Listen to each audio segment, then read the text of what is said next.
Pozdrav svima, ja sam Jerko Marić iz grupe Ad Astra. Pozivam vas na spektakl u tvornici 1. veljače. Radimo koncert za beskućnike grada Zagreba i bilo bi stvarno dobro da dođete i pomozite tim ljudima zato što je vani užasno hladno. Najviše trebaju novaca za obuću, za higijenski pribor i stvarno je bitno da dođete i pomognete ljudima. 1. veljače 2013. u tvornici je humanitarni koncert u korist potreba beskućnika grada Zagreba. Biće bogat rock program i stoga dođite i pomognite onima kojima je to najviše potrebno. Kod mene nikad nije bilo dileme da li pomoć ili ne onima kojima je stvarno pomoć potrebna.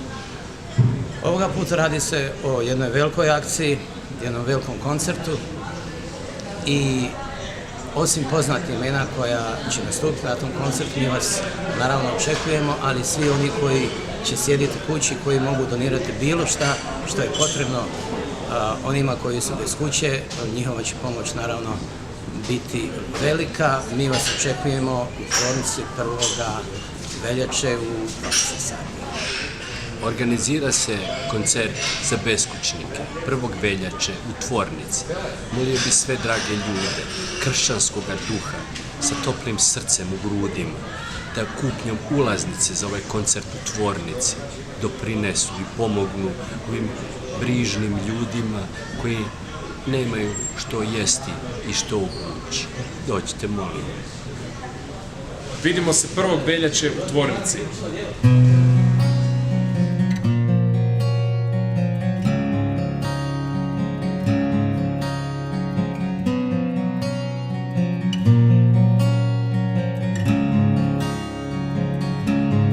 Nije svejedno kada si drugčiji od svih.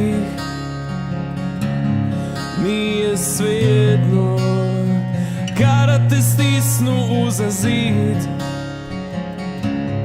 Nije svejedno kada više nemaš kamo nikud. Nije svejedno.